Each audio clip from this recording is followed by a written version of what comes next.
Rex Chapman puts up the three and Kicks it out. Rex Chapman, an open three. Smith into the corner. Rex Chapman for the open three. Rex Chapman quick, long three.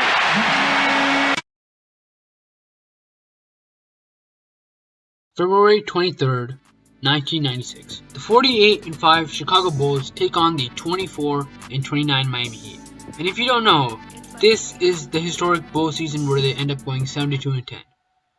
This is the first game for the Miami Heat after the trade deadline, and they just traded for Tony Smith, Walt Williams, and All-Star point guard Tim Hardaway. Because of these trades, they were a couple players short on February 23rd against one of the best teams of all time. All of this led up to one of the most shocking upsets and one of the most shocking performances of all time.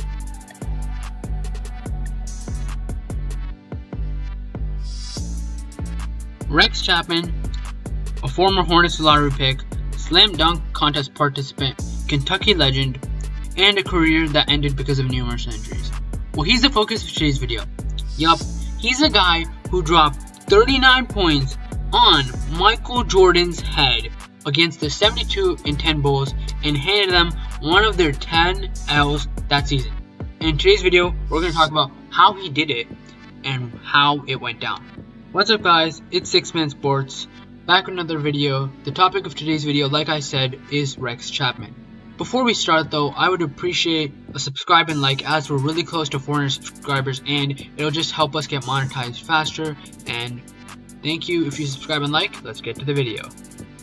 If you take a look at Rex Chapman's basketball reference, one thing you notice is that he averaged double-digit points every year except for his last year in the NBA. So he was always a good scorer, and he was actually also selected to the All-Star game once, except he was injured so he couldn't participate.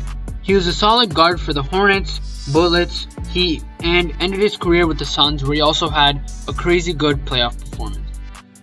With all that being said, let's talk about how he dropped 40 points on one of the all-time basketball legends who was also a defensive player of the year, and how he beat Michael Jordan, Scottie Pippen, and Dennis Rodman.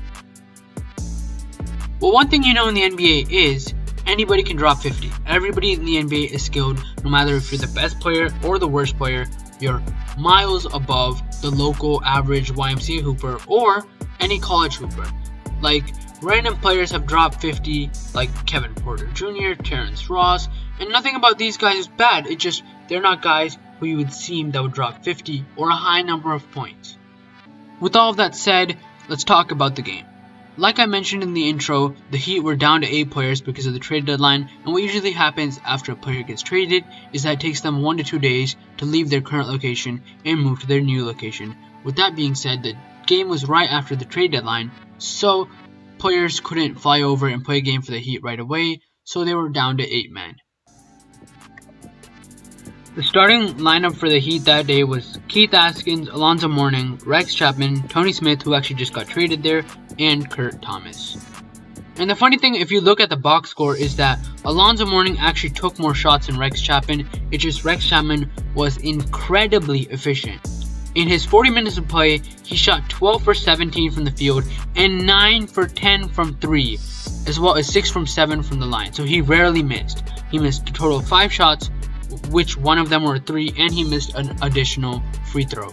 He didn't get many rebounds or assists, but who cares, because he scored 39 points. So let's break down some of this gameplay, and you'll be watching this on the screen. And if you look at it, he has the audacity of Steph Curry to hit some of these shots in Michael Jordan's face. And no look, turn around, 9 from 10 from 3, you must be feeling some different type of way. Another crazy thing, not really about Rex Chapman, but more about Michael Jordan, is that he had a bad game shooting 9 for 21 from the field, which is 43%. Not too bad, but still a bad game. He did make 12 out of 13 free throws and finished with a total of 31 points. So just not a bad game at all actually from Jordan. He just got overperformed or outplayed by Rex Chapman. And a funny thing about them is they actually have the same agent, so they were friends, and Michael Jordan actually tried to recruit Rex Chapman to UNC a couple years back.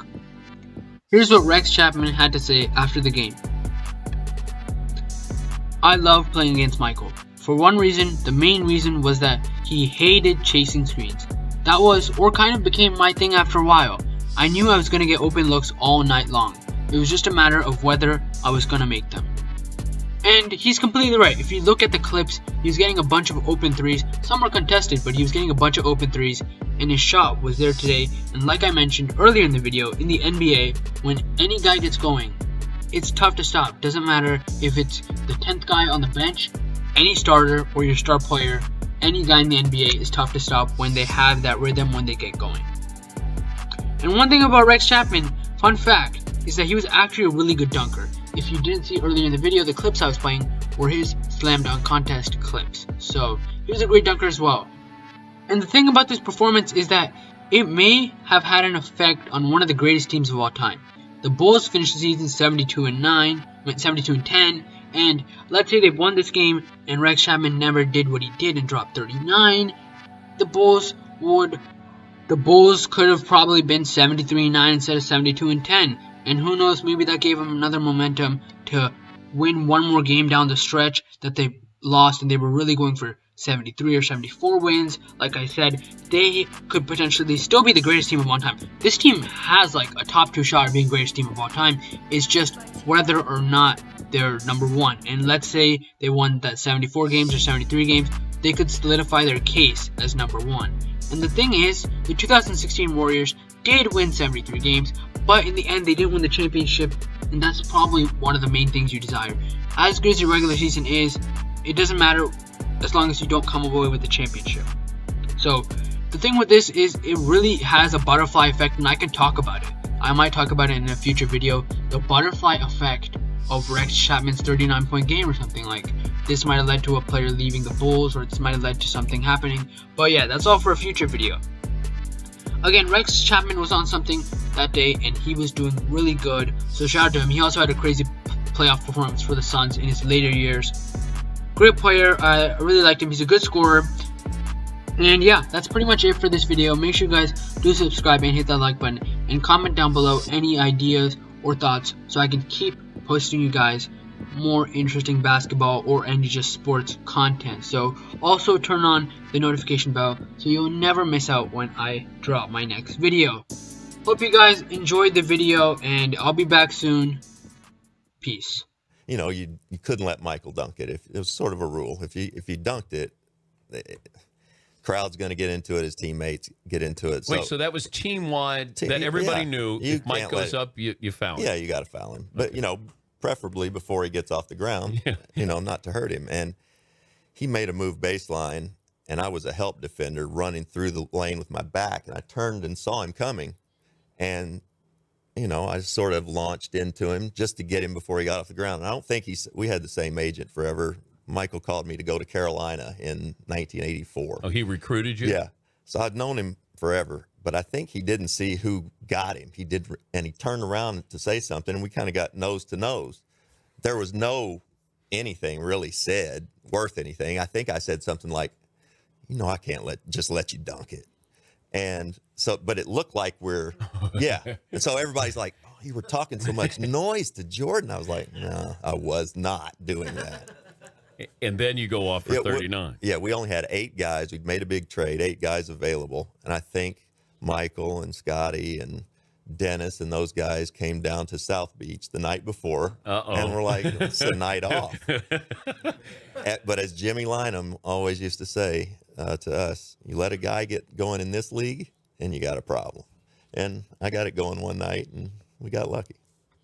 But Jordan doesn't say anything. Like, is there just, it's your night, I'm going to let you have your night? Now they were. Did you beat him? We beat them. And you know, they were not happy. We played them a few weeks later at home. And again, Michael and I are buddies. Same agent. Ball goes up and we're around the jump circle and bang, right to my chest. Right to my chest. And I went, all right, great. You know, let's do it. I mean, that's the mindset you have to have. But right then and there, I knew I was not having 39 again. I think I went 4 for 14 for 14 points or something. Yeah.